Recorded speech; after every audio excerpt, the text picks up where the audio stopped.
Really no resistance on silver at this point going forward, other than the what I call the idiot highs that occurred at 50 back in 1980 and 50 again in 2011, 10, early 2011. But those highs, remember, decades ago.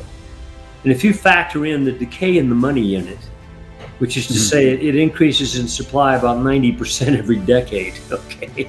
So it's the real buying power. If you took silver to a price level that matched those highs in terms of real dollar value, silver would probably be $200. Okay. Now I'm not predicting a high. I did have predicted, however, that in this thrust that we're in now, that commenced in June actually when it came up to 34 again, and then finally blew through the price highs at 35. There were two highs there, October last year and March of this year. And then you got up to 39, and right now we're 37.5 zone. I've said this before repeatedly, and all I'm saying is not a prediction because I think you'd go much higher than this. But if you go back and look on a logarithmic scale chart to when gold was legalized by our government in 1975, there have been two massive bull markets that were eightfold gains, bear low to bull high. Well, if we had an eightfold gain, our bear low was $1,050. That means $8,400 to have an eightfold move. And all you're doing then is replicating what you've already done twice in the last 50 years under conditions that aren't nearly as dramatic as the conditions that are building now in global markets and in the implosion of the US bubble market, stock market. Once that starts to get unfold more clearly to the average investor, that's when gold goes berserk. It's been behaving as a great alternative to the stock market already, going back a year, 3 years, 5 years, 10 years, and certainly 25 years. And yet that's not a headline story on Fox Business News or CNBC. Instead, they're focused on what's NVIDIA doing, et cetera. So that's the big game. Really no resistance on silver at this point going forward, other than the what I call the idiot highs that occurred at 50 back in 1980 and 50 again in 2011, 10, early 2011. But those highs, remember, decades ago.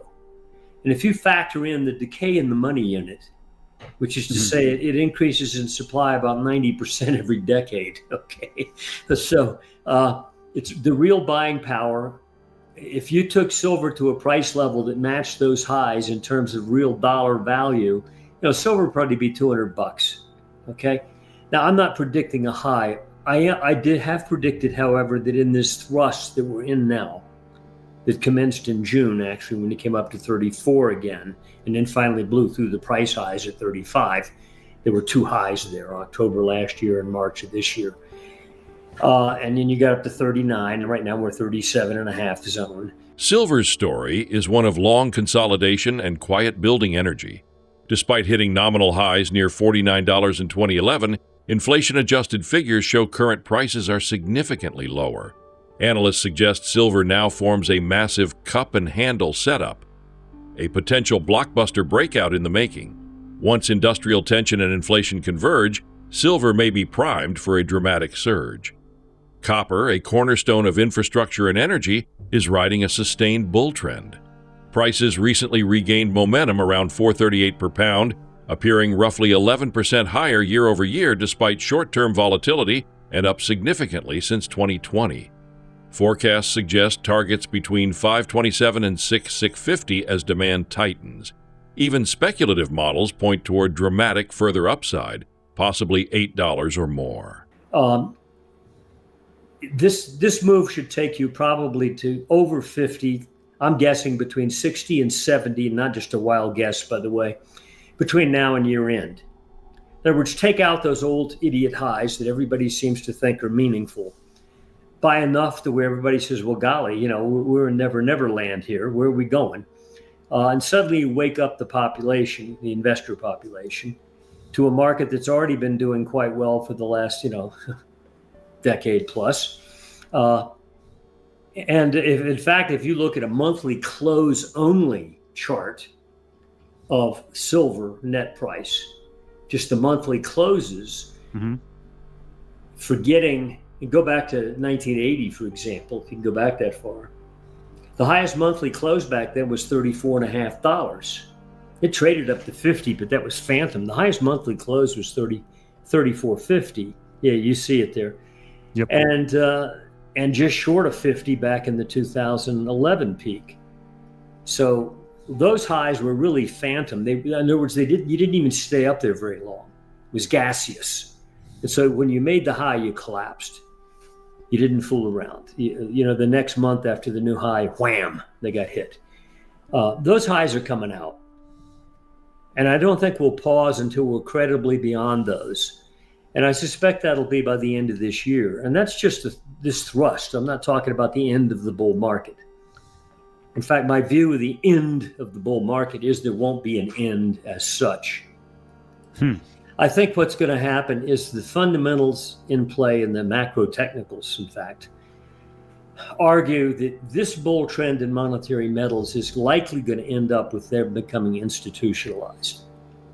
In other words, this government, that government, finally more and more saying, hey, this fiat currency game, unbacked currency game hasn't really been working.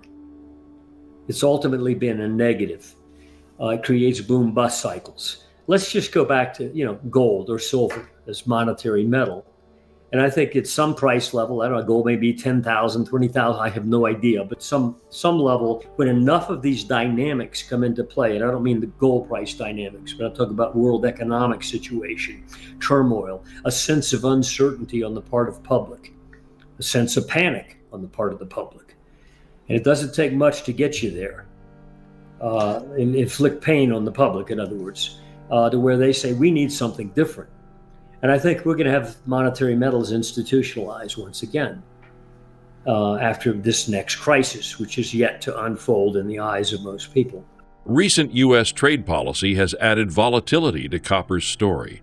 Tariffs or exemptions spark sharp swings. For example, copper plunged 22% in a single session after semi-finished imports were targeted, despite refined copper being spared. Supply-demand fundamentals remain strong, but headline surprises can inject knee-jerk reactions, offering both challenges and opportunities. That's a crisis that was not front and center in the 2008-2009 drop, for example, or the 2000-2002 drop. Now it's front and center because government debt is a crisis level.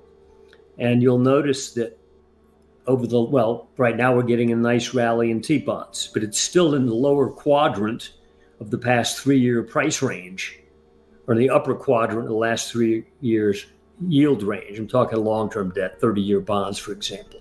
So it's not acting as an alternative to the stock market, which was the case in 2000 to 2002. If you owned gold or T-bonds, you did well. Or 2007 to 9. If you own T-bonds or gold, you did well. They went up nicely in percent gain. Yeah, there were some wiggles in there, sharp ones, but they went up while the stock market went down. Right now, the only thing going up versus the stock market is the gold market. T-bonds have not really engaged. They might. But as Jamie Dimon and others have pointed out, fundamentally, this crisis, the government debt crisis, is, this time is probably not avoidable. This time it'll become front and center. And so we're questionable about whether the current rally in T-bonds, the drop in yields we've seen over the last several days, for example, is sustainable. There are some levels below the T-bond market in price that if you go down there again, you're going to get a mini panic in the bonds. Right now, you're avoiding that. But they're really not an investment alternative, as they used to be, to the stock market. So those asset managers out there who are getting a little bit antsy about the stock market because it's up, down, but confusing, they're not moving money into the bond market because it's questionable. Mm-hmm. Whereas the money's going into gold and Newmont lately. Newmont, yeah, I was about to say. It's gone vertical. And, we know who buys that. It's not the average little investor. It's a big blue chip asset manager who's not going to buy junior miners, So anyway, that's the game that's going on. I think it's about to get real noisy.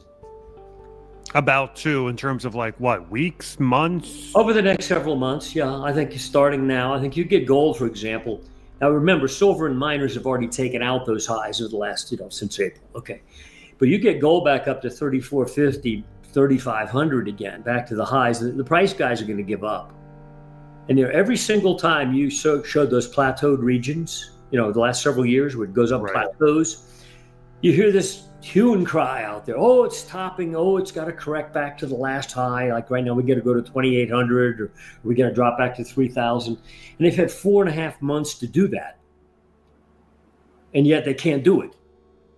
So why don't they just shut up? Okay, don't they realize that something's going on here? It's not a normal. You got to correct back to the last high story. So no doubt, if you're listening to that stuff, you've gotten out 5 times in the last year of your goal position. And so at some point, you had to get back in, either at a higher level, or if you're lucky, at the same level. But it's not happening. Gold is not topping. And when you get back up probably another $50 above where you are now, that's when people are going to realize, golly, it's not going to correct. It's going for more. And another flow of capital will come in. This time, I think it'll be far more accelerated. Beyond cyclical gains, a deeper narrative is emerging, monetary metals stepping back into the mainstream. With global debt rising and fiat systems increasingly strained, investors and central banks are returning to gold's reliability. Investment flows into gold, particularly from institutional buyers, reflect its evolving role as a systemic stabilizer, not just a speculative hedge. When you buy a market, first off, it's a global. I made comments in the weekend report about this situation. Copper is in a bull trend. If you go back further and you're showing there, you'll see it's in a price bull trend. It's obvious. Momentum already said a long time ago, you're in a bull trend. Okay. The 2011 highs have been nipped out a year or so ago, pulled back, taken out again. But then recently we had this newsy tariff-related stuff, just like it's impacting the stock market.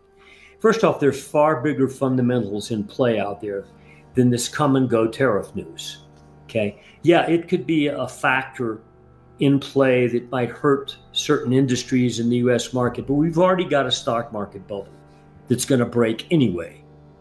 And regardless of what the new news might be, it's going to top out and break because of errors compounded over 15 years. Well, the same is true with commodities. They've been advancing for years here, especially look at copper. Platinum's recently joined in, and I think the Bloomberg's about to join in. But the point being that these moves in copper, it's a global core commodity. If one country, even the U.S., puts tariffs on it or doesn't put tariffs on it, that's really not going to change the global supply-demand situation. It might change our pricing a bit, but it's not going to suddenly cut into global demand. Mm-hmm. Or cut into global supply. It's going to cause some speculators to have bought and now to have to dump. But that's because they chase news. Forget that kind of news. Instead, look at the broader picture. This recent upturn in copper is not something new. It got well over 5 months ago. In fact, got up to 5 a couple years ago. So getting up here was not a function of tariffs or not tariffs. So to confuse current action with that. Now, I will say this, on annual momentum of copper, which is in a positive trend, regardless of what the trend lines you want to plot on price chart, which you've got one there that was broken at one point and then it got back above it. But annual momentum says unless you get back under $4 on copper and close a month out credibly back below 4, this uptrend in copper is ongoing. And all this is a drop within the context of the uptrend. And so as you get down in the lower 4s, like 430, 440, you're probably nearing support. And it wouldn't surprise me that it just shrugs off this negative news and starts to inch its way back up again. You can see a headline event there, one day, okay? Right. It's ridiculous. Yeah, markets don't fundamentally change like that, especially based on a variable that really doesn't change global supply demand. Looking ahead, these trends may converge into a compelling macro cycle. Copper continues its steady climb, silver may be poised for its breakout, gold is already breaking its own records.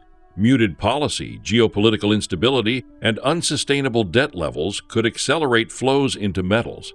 When institutional awareness catches up, Precious and industrial metals may solidify as cornerstones of a new metal-anchored investment era. The quiet uprising may soon become impossible to ignore. So put that in context. And the other lesson from this is don't chase headline news. Just like selling the stock market in April. And we got bearish in January before the tariff news ever got to front and center. It wasn't really until you got into late March before the tariff news started to hit. Well, if you finally sold the S&P instead of in January, the first week of January when we said get out, if instead you sold in late March, you got killed. Yeah, you made some money for a few weeks, but ultimately the news flipped. Trump put on his 90-day delay, all these things. And you got killed selling news because the news went the other way. Best thing to do, ignore the news. Focus on the macro trends and assume that headlines like that, which will come and go, are simply come and go things. They don't really change the major trend. And so fortunately, the stock market has shrugged that trade news off, tariff news, made a marginal new high and said, okay, I don't care about that anymore. Everything's good. So let's assume that all the tariff stuff sort of settles down now. That would be an optimal time where you can't really pin it to tariffs anymore. They're known, let's say, at a certain level. And the market then goes down without a headline. That's the way bear trends begin. Later on, you're going to get headlines. And highly likely they're going to be financial market related, commercial real estate related. Little to do with tariffs, okay? Having to do mainly with the level of interest rates that have prevailed for 3 years on the long end, choking many companies that nobody's looking at, commercial real estate, for example. If you'll punch up an RWR chart, you'll see what I mean. This is large commercial, this is not mortgage stuff.